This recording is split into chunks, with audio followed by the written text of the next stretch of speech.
Hola, ¿qué tal de vuelta? Bienvenidas y bienvenidos a un nuevo episodio de Comunidad Negocios. Habíamos comenzado a hablar sobre el vivo y la verdad que no pudimos establecer conexión con Jocelyn Quintero, que es nuestra entrevistada de hoy. Así que, ¿cómo estás, Jocelyn? Ahí te veo.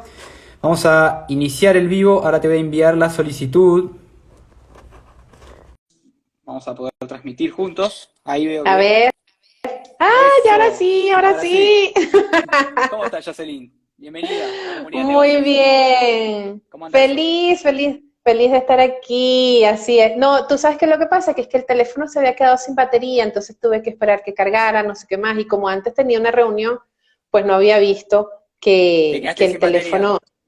el teléfono se había descargado, así es. Pero bueno, Sus- ya estamos aquí, qué bueno. Suceden estas Feliz de cosas estar en el con mundo, ustedes. exacto, suceden estas cosas en el mundo virtual, no pasa nada. Bienvenida Así es. a Comunidad Negocios, este es un programa que es de Argentina, que transmito para emprendedores e inversionistas y bueno, buscamos proponer lo que es el desarrollo tanto sea profesional, personal y económico y me pareció muy interesante el tema que vos sos especialista, las neurofinanzas, que es un tema que está como bastante de moda y nuevo y hay Sí. muy poco contenido. De hecho, recién se está hablando del tema, me parece que es súper enriquecedor para tus decisiones cotidianas de todos los días.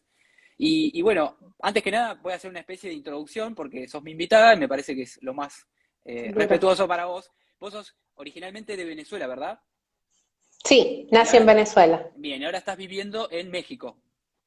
No, vivo en Bélgica, Ah, pero estás transmitiendo desde... Ajá. estoy transmitiendo desde México, así Bien, es. bueno, te has especializado en lo que es en el mundo financiero, has trabajado por más de 20 años y además te especializaste en todo esto que es las neurofinanzas y además has escrito 2 libros, tenés un currículum bastante extenso, ¿no? Y bueno, has sido conferencista también, escribes notas para Forbes y otros medios bastante conocidos y me parece que es interesante tenerte como entrevistado. Bueno, ¿qué es esto de las neurofinanzas para la persona de a pie que no conoce del tema? Sí, bueno, primero contenta de estar aquí. Te cuento, fíjate, las neurofinanzas es una disciplina que combina, por un lado, por supuesto, las finanzas, la psicología, que tiene que ver con la observación del comportamiento humano, y de las neurociencias. ¿Qué ha pasado con el tema de neurofinanzas en particular? Bueno, el desarrollo de la neurociencia, todo lo que nosotros habíamos visto alrededor del tema de neurociencia, cuando vemos la neurociencia sola, durante mucho tiempo la neurociencia solamente fue neuroanatomía, es decir, dónde están ubicadas las partes del cerebro y qué hace cada uno.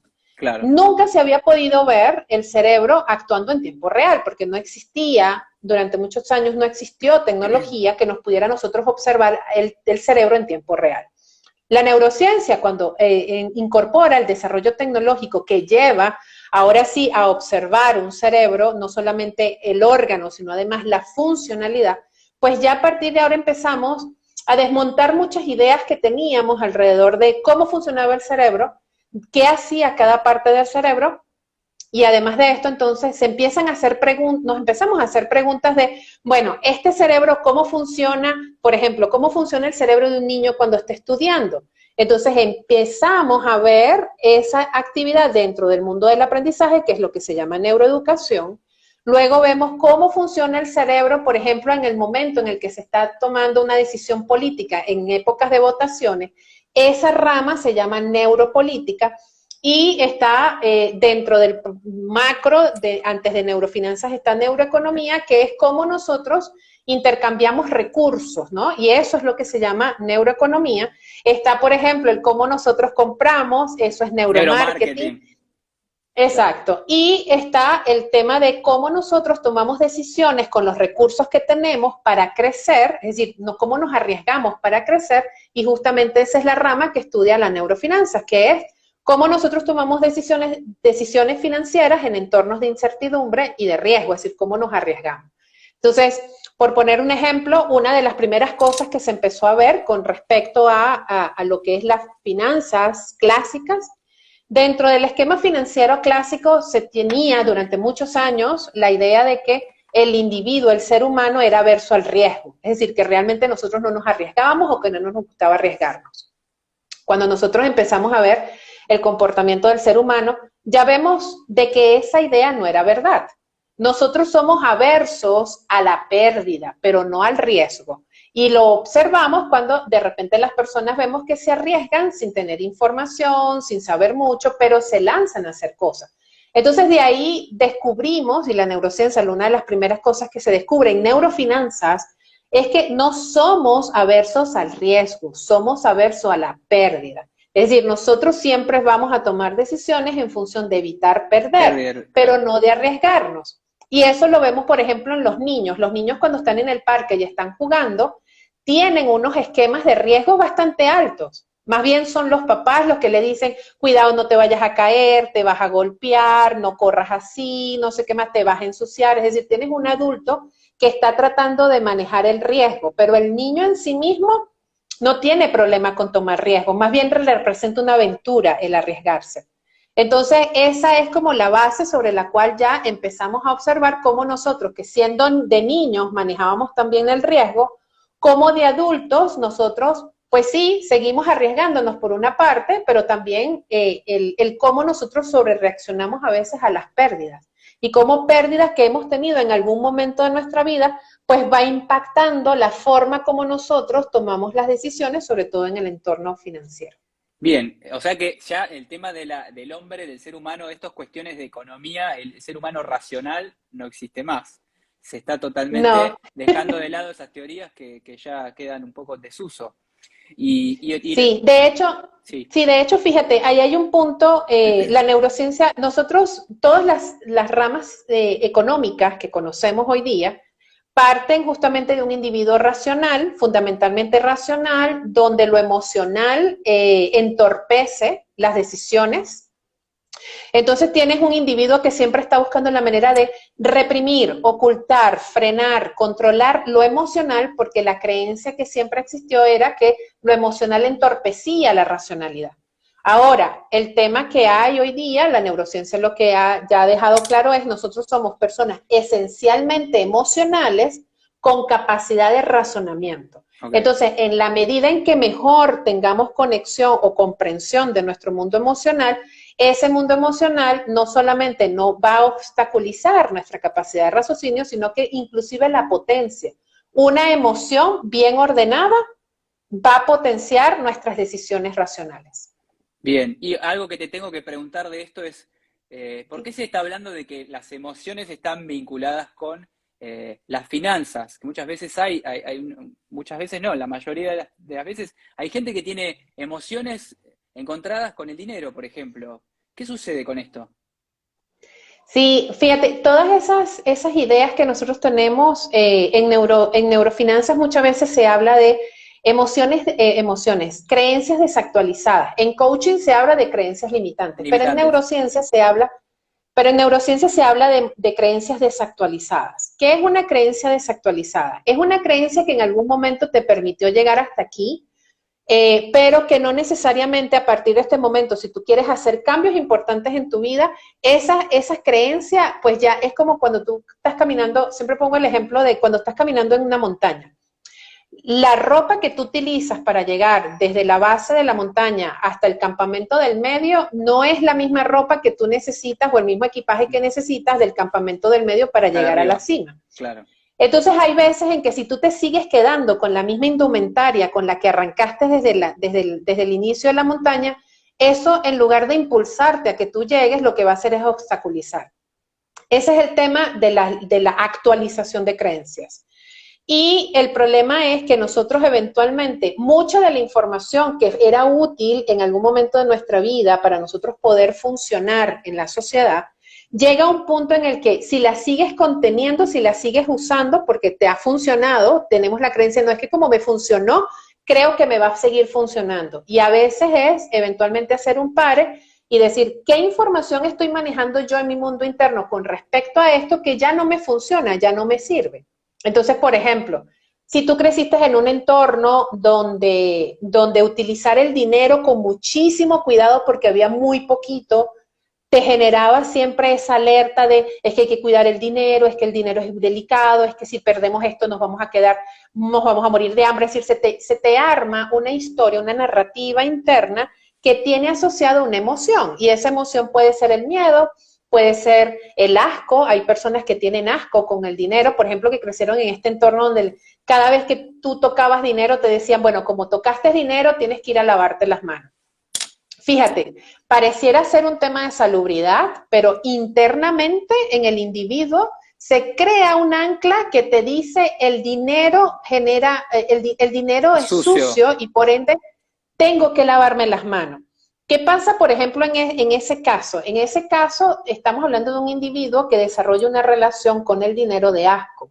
Entonces, por un lado estoy que lo necesito, porque necesito pagar las cuentas, las cosas, no sé qué más, pero no se hace consciente de que la relación interna que tiene con el tema dinero es de asco. Y por supuesto, cuando yo tengo una relación de asco con algo, todo mi cuerpo, todo mi sistema nervioso se prepara para rechazar eso porque lo considera tóxico en su mundo. Entonces, ahí, fíjate, ahí racionalmente hay un individuo que quiere invertir, que quiere ganar más, que quiere desarrollar un negocio, pero en las partes más profundas de su psiquis y de su sistema de sobrevivencia está el rechazo a eso porque la relación que tiene es de asco. Entonces todo eso hay que resignificarlo para que el cuerpo pueda, pues, acompasar la intención que se tiene. ¿Cómo se descodifica? Te lo tengo, o sea, en poco debe haber un trabajo recontra profundo, pero debe haber una forma de decodificar esas creencias que uno arrastra. Sí, fíjate, en ese caso, generalmente yo lo que observo, ahí lo que observo es un sistema nervioso que opera y que manda sobre toda la dinámica del cuerpo, que es lo que generalmente las personas llaman un saboteo. ¿Por qué si yo quería quedarme, por ejemplo, por qué si yo quiero negociar un mejor salario, por qué me quedo callada? Entonces ahí uno va viendo los mecanismos de sobrevivencia con lo que esta persona opera. Hay personas que operan su mecanismo de sobrevivencia atacando, hay otras personas que operan su mecanismo de sobrevivencia congelándose, paralizándose, hay otros que operan su mecanismo de sobrevivencia defendiéndose, y hay otro que la neurociencia todavía no le ha dado como ese puntito, que es el mecanismo de sobrevivencia cuidándote. Entonces, el síndrome de Estocolmo, es decir, al agresor yo lo cuido porque si lo cuido creo una relación simbiótica. Entonces, por ejemplo, el que cuida al jefe explotador. Tengo un jefe que no me valora, pero que igualmente yo estoy allí, porque en algún momento se va a dar cuenta de que yo valgo y me va a dar un aumento. Claro. Ese también es un mecanismo de sobrevivencia. Te quedas en lugares que no son sanos porque crees que si tú haces un esfuerzo adicional, en algún momento te van a valorar, pero sigue siendo un mecanismo de sobrevivencia. Entonces, claro, yo una de las primeras cosas que yo observo es cuál es el mecanismo de sobrevivencia que tiene esta persona en este contexto y qué representa. Entonces, generalmente eso está asociado a un comportamiento que adquirió en algún momento de su vida, ya sea lo adquirió de manera familiar, porque dentro de la neurociencia nosotros tenemos como varias capas, ¿no? La primera capa y la más inconsciente que tenemos, bueno, primero tenemos la capa biológica, como todo. Si hay algo que me genera, por ejemplo, como hablábamos del asco, pues el asco tiene su propio mecanismo de ejecución y el cuerpo y toda tu biología responde a eso. Luego tienes otra capa que es la capa cultural y dependiendo de donde tú estés, ciertos determinados elementos representan y significan cosas. Voy a poner un ejemplo. Durante la época de la pandemia, el confinamiento llevó a que algunas culturas empezaran a comprar más. Entonces compraban cosas porque sus mecanismos de sobrevivencia, culturalmente hablando, como dinámica social, Consumo. está asociado con consumir. Exacto. Pero fíjate, por ejemplo, yo que vivo en Bélgica la dinámica de sobrevivencia, culturalmente hablando, es diferente. Es ahorrar. Entonces, las tasas de ahorro, que generalmente en Bélgica son de un 13%, llegaron a dispararse a un 20, a un 21%, al punto de que se tuvieron que empezar a establecer tasas de interés negativas para ahorros mayores a 250.000 euros, Sí, porque la gente empezó, sí. empezó de una manera... Exacto, empezó de una manera muy desproporcionada a ahorrar, porque claro, porque dentro de esa cultura el ahorro tiene un mecanismo de sobrevivencia. En el nuestro, el ahorro no tiene un mecanismo de sobrevivencia, sino el consumo, es decir, el acumular, el salir, comprar cosas y traérmelas para mi casa. Entonces, es interesante porque la segunda capa que tenemos es la cultural. Entonces, no es lo mismo, por ejemplo, el que yo trabaje con alguien que está en Argentina a que yo trabaje con alguien que está en Cuba o alguien que está en México o alguien que está en París o en Francia o inclusive en Suiza. Dentro de la misma Europa, el comportamiento con el dinero que tiene una persona que vive en Suiza es diferente al que tiene uno que está en España, al que tiene uno que está en Alemania. Entonces, esa es como la segunda parte. Te detengo ahí porque me viene justo una pregunta que te quiero consultar, que es dos cuestiones. Primero es, antes te pregunté por este tema de la relación de asco, por ejemplo, que me estabas hablando del dinero, pero ¿qué pasa con el tema de la pobreza y la pobreza como creencia y con Latinoamérica? ¿Qué lectura haces de esto? Tu opinión, ¿sí? O sea... Sí. Debe haber alguna especie de patrón o cuestiones culturales que están bastante enraizadas. Así es, lo están. Bueno. Así que yo creo que podemos aprovechar de decirle a todos los que nos están viendo que si conocen a alguien que siente que tiene un tema con el dinero, pues compártanle de una vez este live y díganle que entre, porque creo que les va a interesar muchísimo y les va a resultar bastante iluminador lo que vamos a hablar. Fíjate, hablemos un poco del tema de la pobreza. El concepto, y esto son como estas frases que para mí son como súper reveladoras y que a la gente suele chocarles, y es, para mí la dinámica de la pobreza y la riqueza es igual a la que existe entre la luz y la oscuridad. Es decir, la oscuridad no existe, la oscuridad es la ausencia de luz. Claro. ¿Okay? Cuando tú ves la dinámica de la pobreza y la riqueza, en realidad ninguno de nosotros nace pobre. No existe un concepto realmente de pobreza. Todos los seres humanos que nacemos en este planeta, nacemos ya con una disposición, con un espacio y con unas capacidades que nos preparan para la vida en la que nosotros nos vamos a desenvolver. Y esto no estoy hablando del mundo moderno actual, sino que estoy hablando de siglos y años y miles de años de evolución. Es decir, evolutivamente nosotros ya nacemos con toda la capacidad que nos va a permitir a nosotros desenvolvernos tranquilamente en el espacio en el que estamos. Entonces, desde un punto de vista solamente evolutivo, la pobreza no existe, porque eso implicaría que yo no tengo las herramientas básicas para sobrevivir en el entorno en el que estoy. Ahora, ¿qué pasa? Lo que sí tengo es el desconocimiento de esas capacidades, de esas bondades y de esos elementos que me hacen un ser único en un entorno, que puede ir, como decíamos, desde las capas más básicas, que es la evolutiva, biológica, hasta inclusive las más sutiles, que son el talento, las habilidades, las cosas que se me facilitan, o aquello que tiene mucho que ver conmigo y que se me da fácil. Yo creo que esta es una de las cosas que más nos cuesta, porque vivimos en una cultura del esfuerzo y del sacrificio. Y cuando yo, que nazco con ciertas cosas que se me hacen fácil, por ejemplo, una de las mías siempre fue la capacidad de comunicarme, dentro de un entorno donde eso que se me hacía fácil no era valorado, porque no cotiza, lo que se valora, claro, es lo que me cuesta, claro, porque lo que me valoriza es lo que me cuesta. Entonces, por supuesto que aquello que se me hace a mí fácil, yo termino por desvalorizarlo sola, sin que nadie me diga nada, y termino entonces enfocándome desde mis puntos de lo que me falta. Entonces, bueno, yo soy buena comunicando, pero a lo mejor no soy buena, qué sé yo, haciendo ejercicio, por decir algo. Entonces, yo y la misma sociedad te termina, de alguna manera, enfocando o te lleva a, bueno, no sacaste 9, no sacaste 10, sacaste 9, ¿qué faltó para llegar a ese 10? Entonces, nosotros como seres humanos nos vamos convirtiendo en personas que se autodefinen pobres porque vivo midiendo, primero, mis capacidades naturales las voy dejando a un lado porque se me hacen fácil y si se me hacen fácil, ¿cómo voy a cobrar yo por esto? Eso es lo primero que la gente se pregunta, cuando en realidad es eso. Es decir, claro, yo debería de cobrar bien porque se me hace fácil. Por ser bueno yo no debería... porque soy bueno en eso. Es decir, esa es mi mirada de riqueza, eso es lo que es mío. No tengo que pedirlo prestado ni tampoco tengo que sacrificarme. Y lo otro es que nos vamos acostumbrando a que las cosas que realmente tienen valor en nuestra vida es aquellas que nos cuestan, es aquellas que nos ha requerido un sacrificio, nos ha requerido inclusive cercenar nuestros propios disfrutes, no nos genera placer. y yo termino de alguna manera cobrándole a la sociedad ese dolor, ese sacrificio, ese esfuerzo desproporcionado. Sí. Entonces, fíjate, desde ese punto de vista, cuando tú lo ves, en realidad yo le vivo vendiendo a los demás, vivo pidiendo de alguna manera que los demás traten de valoren mis carencias, porque a mí esto me costó mucho, es que fueron muchos años de estudio, es que esto me costó demasiado y alguien tiene que pagar por eso.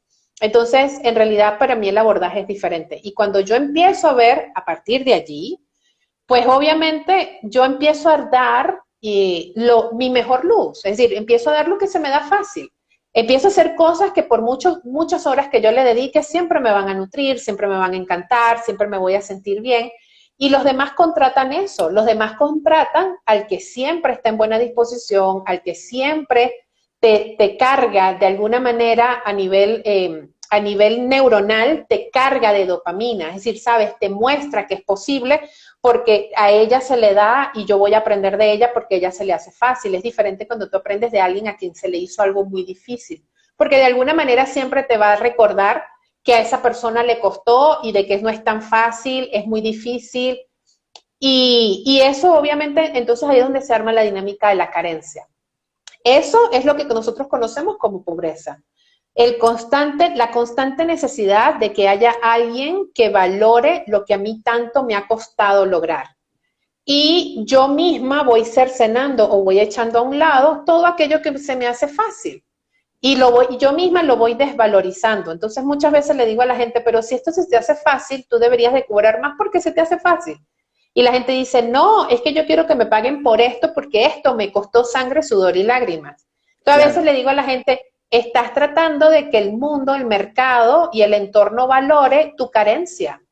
¿Por qué quieres que la gente dignifique tu carencia y por qué no ofrendas al mundo aquellas cosas que son tus fortalezas naturales? Y desde ahí tú creces, lo demás lo vas a ir aprendiendo, pero es un proceso de aprendizaje. No deberíamos de partir de lo que nos falta, deberíamos de partir de lo que realmente tenemos. Y ahí, desde ese punto de vista, pues obviamente, ya estaríamos hablando de que tú tienes una riqueza, yo tengo una riqueza, Jacqueline que está aquí tiene una riqueza, ¿sabes? Y desde ahí nosotros ofrendamos al mundo lo mejor que tenemos para dar.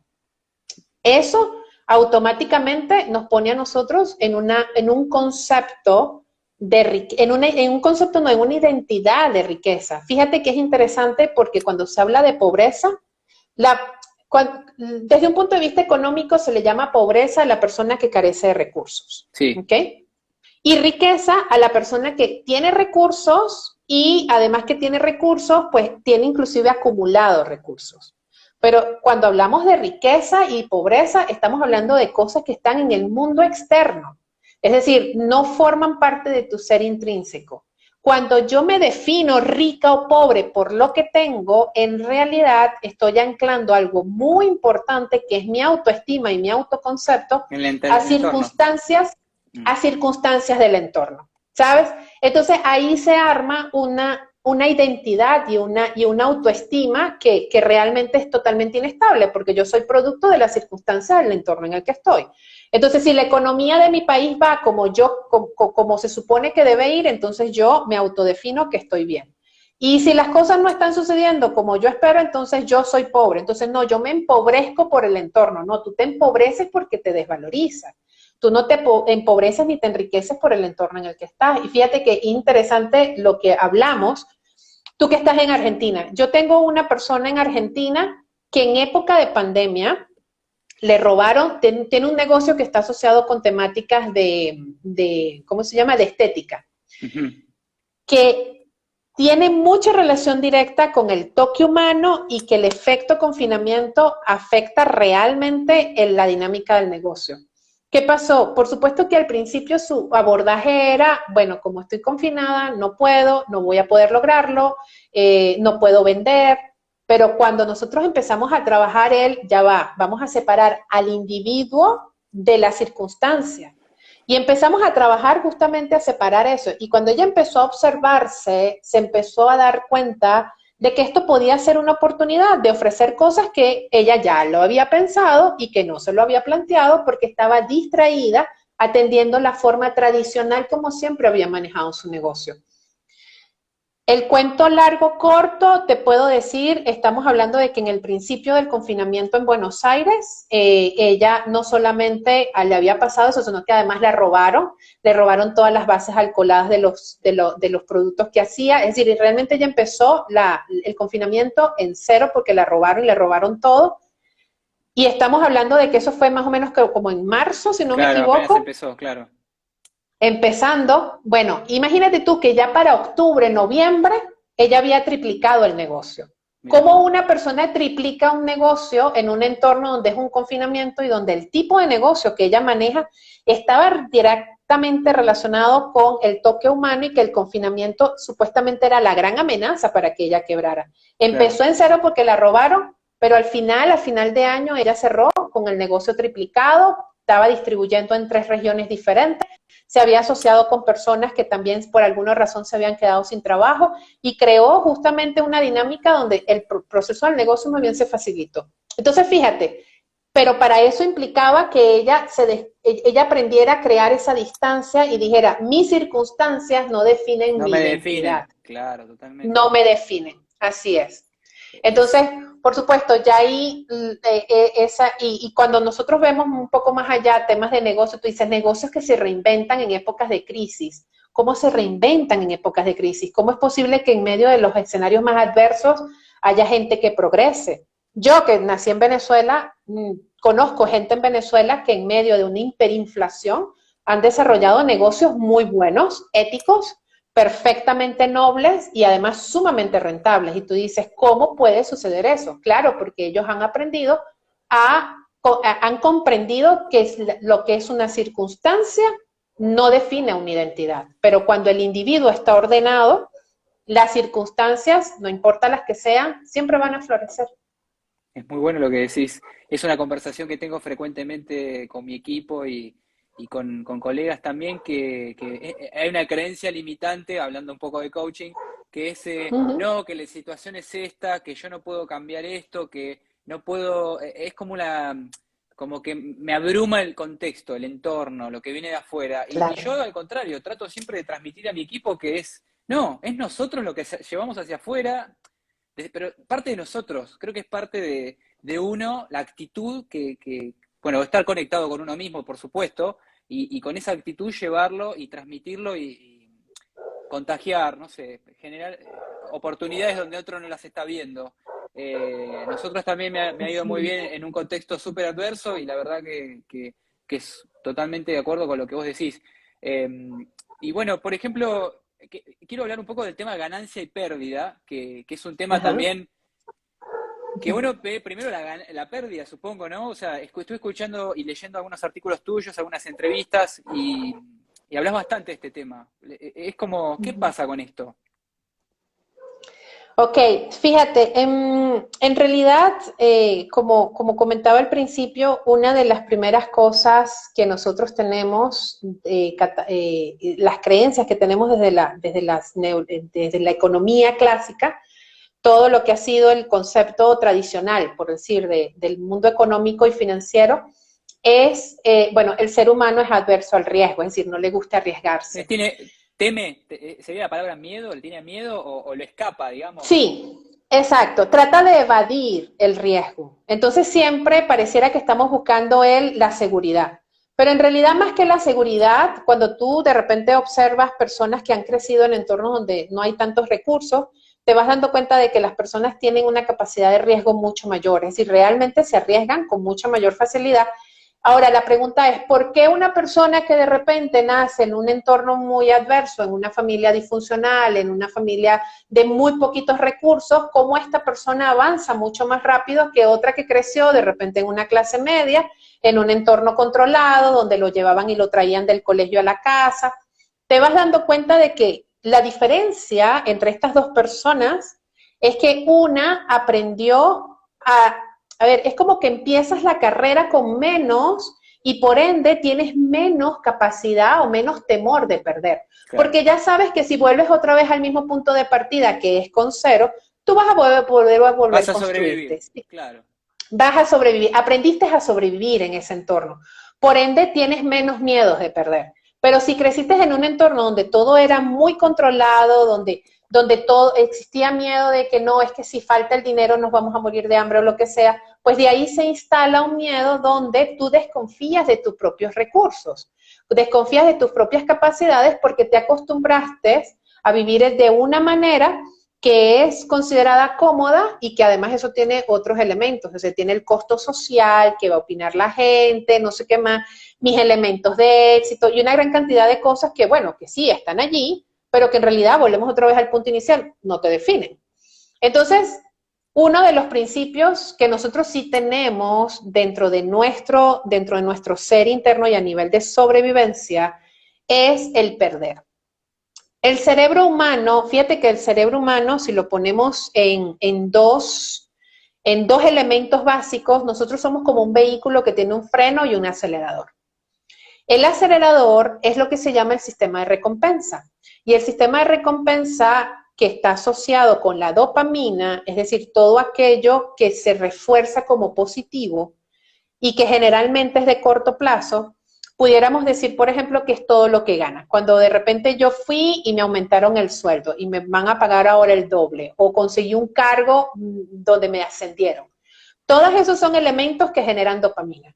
Cuando yo me gano la lotería, así sea poquito la cantidad que me dio de premio, eso es una inyección de dopamina.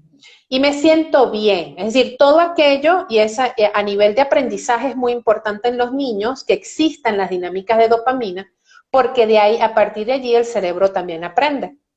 Ahora, ¿qué pasa con la dinámica de la dopamina? Bueno, la dinámica de la dopamina es cortoplacista, es decir, yo me emociono, pero es una emoción de muy corto plazo. A nivel de neuromarketing, se sabe justamente que en la medida en que yo active tu sistema de dopamina, tú vas a comprar, porque estamos hablando de procesos de corto plazo. Ahora, ¿qué sucede, por ejemplo, en el mundo de las inversiones? Bueno, el mundo de las inversiones, que está un poco más a largo plazo, si tú utilizas ese mismo mecanismo que utilizas para comprar, es decir, esa emoción que utilizas para comprar, tú la metes dentro del mundo de las inversiones, el tema es que tú vas a ser víctima de cualquier movimiento dentro del mundo bursátil. Entonces, si la bolsa subió y los indicadores subieron, entonces tú vas a generar dopamina. Pero de esa misma manera, si la bolsa cae, entonces se dispara el sistema contrario, que es el de aversión a la pérdida. Y tu cerebro entra a un estado de pánico. ¿Cortisol? De hecho, es interesante, genera cortisol, así es. Entonces, claro, ese sistema de aversión a la pérdida te pone en una dinámica de sobrevivencia. Y esa sobrevivencia se va a ir por varias partes. Volvemos otra vez, como te hablaba al principio, es decir, hay personas que se paralizan, hay personas que salen corriendo a vender, hay personas que salen a ver cómo recuperan esta plata como sea. Es decir, tienes diferentes mecanismos, cada persona de acuerdo a su propia configuración de cómo ha vivido y las experiencias que tiene, cada uno tiene su propia configuración de cómo sobrevive ante esto y cómo trata de recuperar lo que perdió. Entonces, por supuesto tenemos, y es interesante, por ejemplo, en el mundo bursátil, porque cuando los analistas de inversión aprenden el mundo de la bolsa y de cómo funciona el sistema, hay toda una curva que es emocional, que va desde la euforia hasta el pánico. Y se habla intuitivamente del sentimiento del mercado. ¿Cuál es el sentimiento del mercado? Pero nunca se había realmente entrado en esta dinámica que sí lo hace la neurofinanza, que es, ok, esto que llamamos sentimiento del mercado, porque es emocional y desde un punto de vista psicológico, tú puedes intuir que estoy contento, que estoy molesto, que estoy en pánico, que estoy expectante, pero la neurofinanzas ahora sí ve el cerebro en acción y dice, pues mira, ¿sabes qué? Esta persona cuando tiene sentimientos de pérdida, pues se convierte en depredador. Entonces va a buscar la manera de recuperar el dinero como sea y así se tenga que llevar a quien se tenga que llevar. Hay otras personas que se paralizan antes de tiempo y en lugar de actuar, entonces lo que hacen es que se frenan y terminan y no acortan las pérdidas a tiempo. ¿Sabes? Porque se paralizaron y no supieron cómo decidir. Entonces, cada uno tiene como ese cóctel, ¿no? Entonces, como te decía, tenemos por un lado la parte de dopamina. Que nos genera ese entusiasmo, es como el acelerador del vehículo, pero también es importante saber que la misma dinámica de la dopamina, cuando no se controla o cuando no se ordena, es decir, cuando yo soy producto de mis disparos dopaminérgicos, y no estoy consciente de eso, es lo mismo que genera dinámicas de adicción. De hecho, todas las dinámicas de Ludópata. adicción son la ludopatía, la cocaína, el azúcar. Fíjate, por ejemplo, algo que no sabía, que no existía y que a partir de ahora, de este año El adicto a existe, juego, claro. la adicción al trading. De hecho, ya está creada la primera clínica de tratamientos de adicción al trading en Inglaterra. Overtrading es. No, no estaba las inversiones en bolsa. Sí, sí, pero digo, le dicen Y overtrading, ¿puede ser? el overtrading es como el comportamiento, digamos, descontrolado de hacer transacciones en la bolsa más de la necesaria. Pero cuando ya estamos hablando de la adicción, es cuando ya definitivamente toda tu dinámica funciona 24 horas en términos del trading. Es decir, que ya no solamente es un overtrading, sino que además ya el resto de tu dinámica como persona ya perdió control. Entonces ya no duermes, no comes, porque ya vives todo el tiempo expectante de qué es lo que va a pasar. Entonces vives viendo al mercado casi que segundo a segundo. Cuando una persona ya tiene esa dinámica, entonces ya estamos hablando de un mecanismo igual como el de la cocaína, igual como el del azúcar, igual como todas esas cosas que te mantienen constantemente en una hiperexcitación y además el tema de las adicciones es que la adicción te desconecta socialmente. Ahí es donde tú lo identificas, te aíslas. Si tú te aíslas porque te dedicas solamente a una cosa y vives obsesivamente en términos de esa cosa, ya estamos hablando de un comportamiento adictivo. Bien. ¿Okay? Y por el otro lado tenemos entonces el sistema de aversión a la pérdida, como tú decías, se dispara mi sistema de sobrevivencia, la adicción, la adicción, el pánico, y desde el pánico entonces yo entro en la sobrereacción. Y justamente eso es lo que genera la pérdida de dinero. La pérdida de dinero es interesante porque, fíjate, dentro de un punto de vista de las neurofinanzas, se concibe el dinero realmente como un sistema de recompensa. Es decir, el dinero originalmente y antropológicamente no lo necesitas, solo que es una dinámica de recompensa secundaria. Después del sexo y la comida, que son los primarios, viene el secundario, que es el dinero. Ahora, ¿qué es lo que sucede con el tema dinero? Que siendo un elemento de recompensa secundaria, nosotros lo utilizamos como un mecanismo de sobrevivencia. Entonces, por eso nosotros teniendo potencial para ganar más, no ganamos más y vivimos siempre al mínimo. Porque nos vamos acostumbrando a manejar el dinero solo para sobrevivir y no para crecer. Y la idea justamente es que yo aprenda a trascender la dinámica de sobrevivencia con el dinero para que entonces yo pueda aprender a utilizarlo para crecer. Y esa es una de las cosas que pudiéramos llamar de alguna manera pobreza. ¿A qué le llamaríamos pobreza? A la dinámica interna neuronal donde yo tengo una relación con el dinero solamente para efectos de sobrevivencia y donde no puedo salir de allí, no puedo trascender esa dinámica de sobrevivencia y mucho menos puedo crecer. Bien, y una cosa que te quiero preguntar de esto, ¿hay algún tipo de sesgos afectivos con la cuestión del dinero? Muchos. De hecho, a nivel de eso ya es más finanzas conductuales. Las finanzas conductuales lo que estudia es justamente la diferencia entre la incongruencia entre lo que yo digo que voy a hacer y lo que efectivamente hago. Las finanzas conductuales parte del hecho de que yo soy lo que hago, no lo que digo que voy a hacer. Mi comportamiento me define. Eso es lo que, la parte conductual lo que explica es mi comportamiento me define. No lo que digo, no lo que pienso ni lo Lo que que creo, haces. sino lo que efectivamente hago. Y dentro de ese punto de vista, pues tú puedes fácilmente conocer a una persona solamente sin preguntarle nada y solamente observando su dinámica. A partir de allí tú puedes comprender mucho. ¿Qué pasa en el mundo de las finanzas conductuales?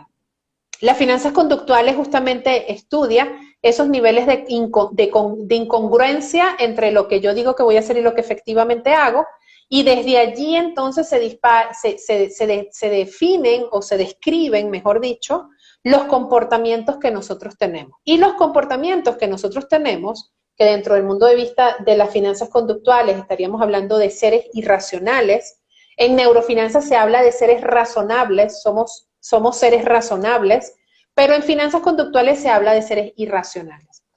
La irracionalidad se define si tiene en sí misma una razón de ser y esa razón de ser se describe a través de los sesgos. Un sesgo es un error de pensamiento, ¿ok? Estaríamos hablando, por ejemplo, los sesgos cognitivos. Los sesgos cognitivos son errores de pensamiento. Tuve un error de percepción y ese error de percepción me llevó a un error de pensamiento. Claro. Una mala decisión. Vi cosas que no eran. Qué sé yo, vi a esta persona con un Ferrari y pensé que esta persona me iba a enseñar a hacer dinero, por ejemplo. Eso es un sesgo cognitivo, donde yo, a partir de conclusiones incompletas, inclusive hasta distorsionadas, yo llego a pensamientos que son... Claro. Saco falsas conclusiones, así es.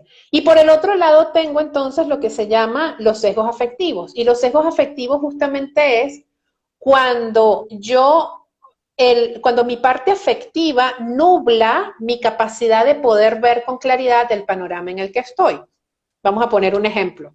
No soy la misma persona tomando decisiones de prestarle dinero a un familiar de lo que sería prestándole dinero a un desconocido. ¿Por qué? Porque existe allí unos elementos afectivos que yo siento que no puedo controlar. Entonces, generalmente los límites que yo pondría con un desconocido no lo pongo con mis familiares. Entonces ahí viene el tema, de ahí se instalan otras creencias, como el tema, por ejemplo, el dinero afecta a los amigos. Con los amigos no se pueden hacer negocios. El dinero separa a las familias. Es decir, se te van instalando unas creencias, pero esas creencias no es porque en sí mismo el dinero haga algo, sino porque yo en mí mismo, tengo una incapacidad de marcar límites y mis sesgos afectivos terminan llevándome a tomar decisiones que no son las correctas. A veces le digo a la gente, si tú le vas a prestar dinero a tu hermano, ¿por qué no firman un documento? Y la persona me dice, pero ¿cómo le voy a hacer a mi hermano? Es mi hermano, ¿sabes? Es decir, automáticamente validan el sesgo. Y te dicen, pero ¿cómo lo voy a hacer con mi hermano? Si es mi hermano del alma. Y es interesante porque, fíjate, por ejemplo, yo con mis amigas, nosotros nos podemos prestar dinero y nos tratamos como que si fuéramos extrañas igualmente. Es decir, no existe ningún tipo de tratamiento especial porque seamos amigas. Claro. Yo le digo, te lo voy a pagar tal fecha y tal fecha, mi amiga me escribe, me dice, me dijiste que me lo ibas a pagar tal fecha y pásame la plata. Para mí, en mi mundo, esos son elementos de respeto, ¿sabes? Es decir, me tratas a mí de la misma manera como tratas a los extraños, por ende, este es un esquema donde yo soy tan importante como son los demás y no tengo ningún tratamiento especial, por ende no hay cabida para que ni yo me aproveche, ni tampoco tú bajes la guardia porque seamos amigas. Entonces, esa es la dinámica de los sesgos afectivos. Muchas veces le terminamos imputando al tema dinero, es que el dinero separa a la gente, es que el dinero genera enemistades, es que el dinero... Pero cuando tú vas a profundidad en esa creencia, te das cuenta de que es la persona en realidad que tiene el sesgo, me cuesta ponerle límites, es que es mi mamá y cómo voy a hacer, es que a la familia no se le trata así. Entonces, claro, ahí donde tú dices, pues sí, tienes una dinámica que no te permite a ti avanzar porque el sesgo está controlando ese comportamiento. Muy bueno, muy interesante todo lo que estás diciendo, Jocelyn. Vamos a hacer unas pocas preguntas más para que ya terminemos. Estuve hablando bastante, pero te quería preguntar, ¿qué consejo darías a una persona que quiere empezar a invertir o a ponerse un negocio y no sabe del tema, nunca ha tomado decisiones de este tipo? ¿Qué sugieres? Ok, fíjate, una de las primeras cosas allí es si yo voy a desarrollar un negocio y yo no tengo información, yo me estoy enfrentando a un entorno de incertidumbre. Es decir, pareciera miedo, pero en realidad es incertidumbre, son dos cosas diferentes. Miedo es un mecanismo netamente de sobrevivencia, donde yo sé que mi integridad personal está siendo amenazada. ¿Okay? Eso es miedo. Ahora, incertidumbre es cuando yo carezco de información que me permita moverme hacia adelante en ese entorno. Entonces, ¿cuál es el primer paso? El primer paso es lo mínimo que yo debería es aprender, educarme en el tema. Y cuando hablamos de negocios, muchas veces para mí, los tres primeros pasos o las tres primeras preguntas que hay que responderse son muy sencillas. ¿Qué problema resuelvo? ¿Qué solución ofrezco? ¿Y a quién le resuelvo el problema? Parecen sencillas, pero créeme que yo tengo gente a las que asesoro que fácilmente podemos estar hasta 6 meses profundizando en eso, porque les cuesta mucho identificar el problema. Saben lo que hacen, pero no saben qué ofrecen y muchísimo menos saben qué problema resuelven, porque vienen del mundo académico. Y en el mundo académico tú aprendes a ejecutar acciones, pero no sabes qué problemas se resuelven. Entonces, a nivel de negocios, creo que esas serían las 3 primeras preguntas. Y eso te pone a ti en una posición muy contraria a cómo el resto del mundo opera, que el resto del mundo evade los problemas. Una persona de negocios siempre está al frente del problema. ¿Cuál es el problema? Son cazadores de problemas. ¿Qué problemas existen? ¿Cuáles son esos vacíos? ¿Cuáles son esas necesidades que están allí? Y por supuesto, a partir de allí, entonces tú empiezas a ver oportunidades donde los demás están viendo desgracias, no porque tú estés haciéndole daño a los demás, sino más bien le estás haciendo un favor, estás identificando problemas que a veces las mismas personas ni siquiera saben verbalizar. Entonces, ese sería como el primer punto, ¿no? Aprender qué problema resuelvo, qué solución ofrezco, porque pueden haber muchas, y a quién en particular. Luego de eso, convertirme en una persona que observa objetivamente los problemas como oportunidades de servir. Bien. Y entonces ya yo empiezo a relacionarme con el mundo de los problemas sin ningún tipo de cuestionamiento, sino los observo como algo más, como una oportunidad que existe. Eso es lo primero. Lo segundo está el tema de, los recursos. Fíjate, tenemos una creencia de que no hay recursos. Nosotros siempre, y eso nos los traímos de niños. En la niñez nosotros crecimos con una creencia de que no hay dinero, porque nosotros aprendimos que las cosas que nosotros queríamos solamente provenían de nuestros padres. A nosotros nunca nos enseñaron a ser generadores de dinero, nunca nos enseñaron a producir, nos enseñaron a consumir, por supuesto, somos excelentes consumidores, pero no nos prepararon para ser gente que produce. Y aprendimos que cuando nosotros queremos algo, dependemos de alguien que tiene o no tiene dinero. ¿Ok? A partir de allí nosotros creamos una dinámica productiva. Y decimos, no, es que no hay dinero para esto, es que la gente no paga por esto, es que la gente nunca valoraría esto, es que las cosas están muy mal allá afuera. Y entonces a partir de allí nos creamos ese mundo. Cuando nosotros aprendemos a ser gente que produce, nosotros aprendemos o comprendemos que realmente allá afuera hay muchos más recursos, de hecho hay más dinero que ideas. Si tuviéramos que hablar de escasez, que no es una palabra que a mí me gusta, yo diría que la relación es siempre hay más dinero disponible para invertir en buenas ideas que las buenas ideas realmente. Claro. Entonces, si tú quieres desarrollar un negocio, tienes que abocarte a la idea, es decir, madura la idea, dale fuerza a la idea, verifica que la idea sea viable, que tenga un contexto de generación de valor y que realmente sea rentable y que tú puedas darte cuenta de que hay una oportunidad aquí. Cuando tú tienes esa idea en tus manos, entonces es empezar a ofrecerlo y muchas personas se van a unir a tu proyecto, muchas personas van a invertir, porque muchas veces el tema es que las personas tienen el dinero, pero carecen de idea, por la razón que sea. Hay gente que sencillamente está todo el día trabajando y lo que menos tiene en su cabeza son ideas y que les gustaría justamente que el dinero estuviera en mecanismos que agreguen valor a la sociedad, claro. Y que crezca. Claro. Entonces, hay más dinero que ideas. Esa es una de las cosas que tienen que tener clarísimo. Hay más dinero que ideas. Y si ustedes quieren estar del lado de los que crecen, tienen que estar del lado de las ideas, porque dinero hay mucho. Bien, excelente todo lo que estamos conversando. Últimas 2 y ya te libero. Bueno, dejo abierto al público si quiere hacer la última pregunta y yo tengo alguna pregunta más que es para los nerds que les gusta leer mucho, como por ejemplo me pasa a mí, ¿qué libro me sugieres, aparte de los 2 libros, que por favor citalos, de tu autoría y más literatura que puedas sugerir para leer sobre el tema, ¿no? Sí, fíjate, están mis libros, mi libro, tengo un primer libro que se llama Semillas de Riqueza. Semillas de Riqueza, yo lo escribí justamente para explicar todo ese proceso mío de cómo nací y crecí yo en un entorno donde mi mamá era costurera, mi papá era camionero, y cuando ellos se divorcian, pues entramos en este caos del tema dinero.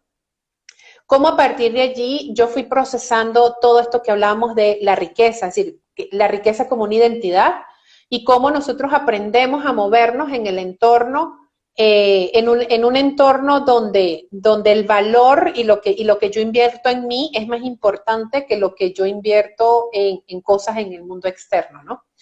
Ese es básicamente el libro de Semillas de Riqueza. ¿Qué pasa cuando yo empiezo sin nada? Y cómo yo empiezo a crear un mundo en función al valor de lo que ya está en mí. Luego está el de armonía financiera, y armonía financiera es justamente producto de mucha investigación que yo hice, no solamente de las bases de la evolución de las finanzas conductuales y las neurofinanzas, sino además otras áreas de las cuales se intuye, pero que no se habla tan abiertamente, que es lo que se conoce como finanzas trascendentales. Finanzas trascendentales es una rama de las finanzas que estudia los textos religiosos y cuáles son las dinámicas filosóficas sobre las cuales se montan estas religiones en términos del manejo de lo material, que nosotros siempre hemos tenido como este conflicto entre lo espiritual y lo material. En realidad esa ha sido más una confusión que una realidad. De hecho, por poner un ejemplo, por decir algo, fíjate, en la religión judía, los hebreos, la creación de empresas y la generación de empleos son formas como el individuo alaba al Dios que le dio talentos y cómo honra esos talentos en el mundo material en el que vive. Entonces, cada vez que ellos tienen un talento y lo ponen al servicio de la sociedad y generan riqueza y además generan empleos y todo esto, pues en realidad estamos hablando de alguien que está sirviendo y honrando a Dios. Y mientras mejor te va, de mayor dimensión es esa honra a la divinidad que confirma justamente esos elementos con los que ya tú naciste, que es el talento y los dones. Y después de eso, pues bueno, libros, bueno, yo soy igual que tú, súper consumidora de libros. Sí, total. Hay muchos. Fíjate, hay uno que es muy nuevo, déjame buscártelo para mostrártelo. Libros de neurociencia que para mí son importantes es, por ejemplo, Antonio Damasio.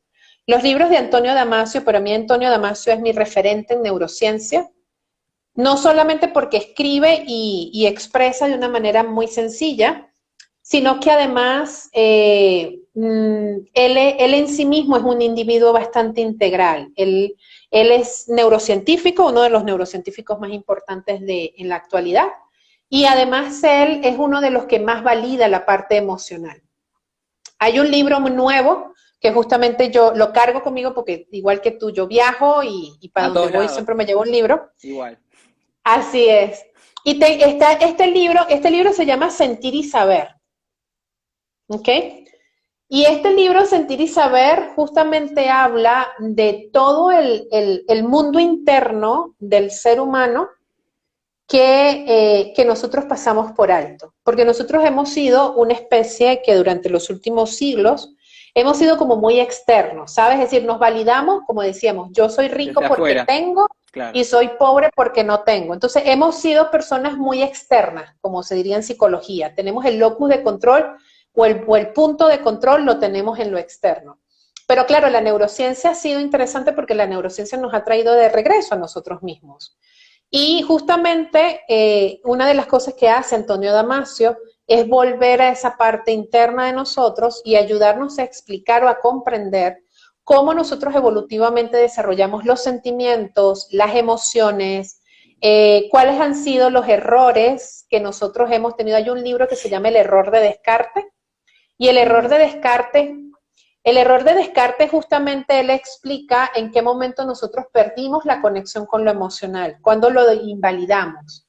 Entonces cuenta justamente la importancia de volver a regresar a la conexión con lo emocional, porque lo emocional es más importante que la capacidad cognitiva, y por qué nosotros cuando vivimos solamente desde la mente y reprimimos lo emocional, ¿por qué nosotros llegamos a esos niveles donde materialmente estamos muy bien, pero internamente nos vivimos con una insatisfacción?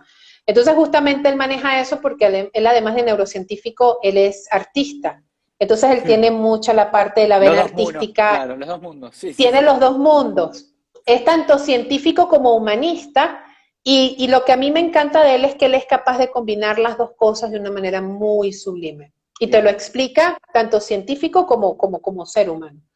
Este libro este libro de Sentir y Saber, justamente lo que hace, profundiza mucho más en el mundo interno, toca otras áreas de las cuales no se había hablado tan abiertamente, como por ejemplo la sensación.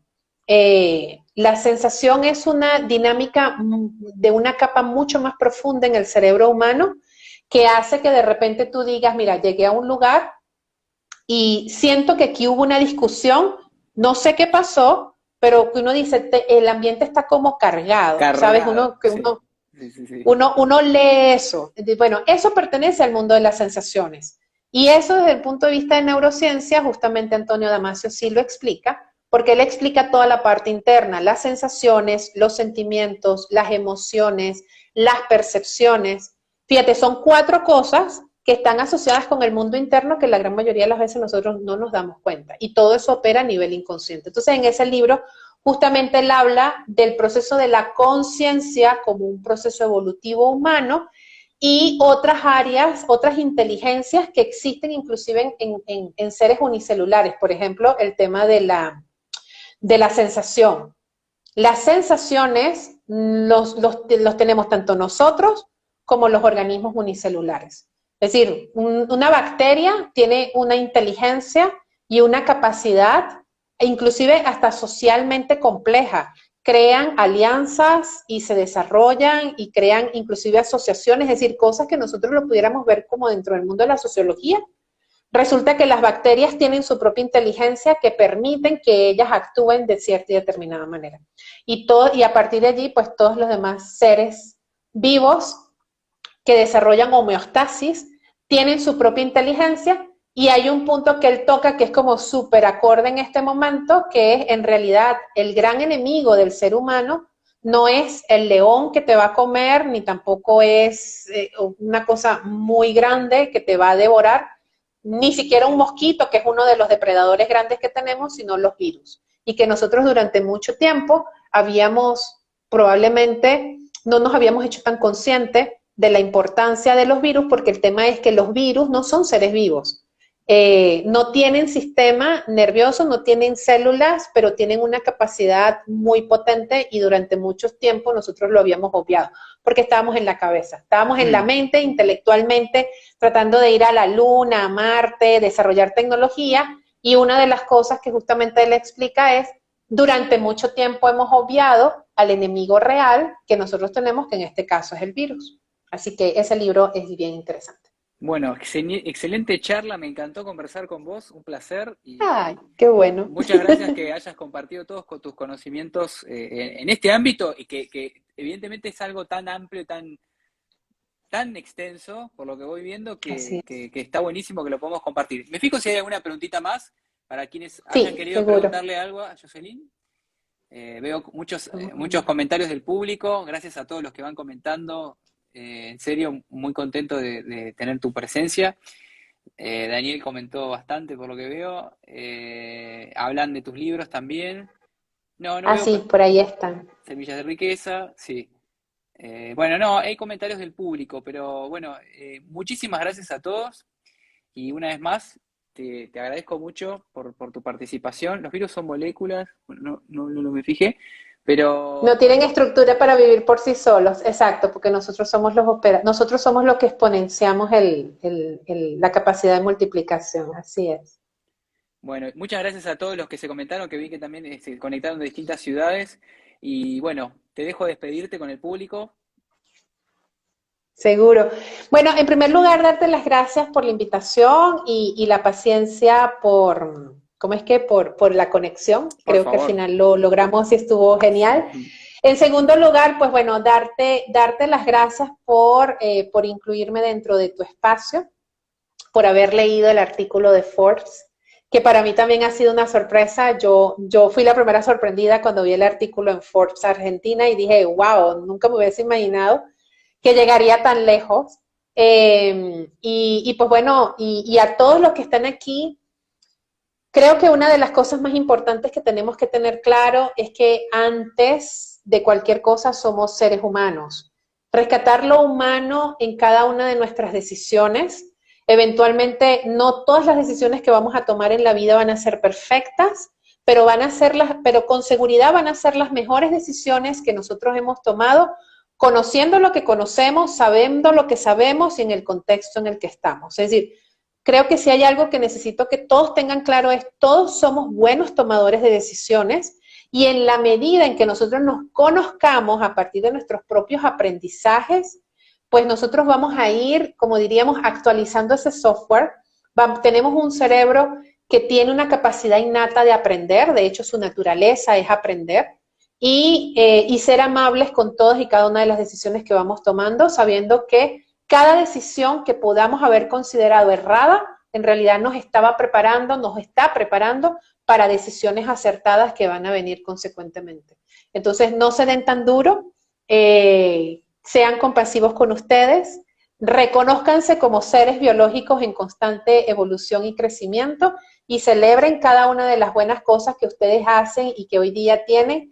Vuelvo otra vez al mismo punto, todo aquello que a ustedes se les haga fácil, que les sea cómodo, que les fluya en la vida, todos esos son elementos naturales que ustedes tienen para salir con éxito en esta existencia.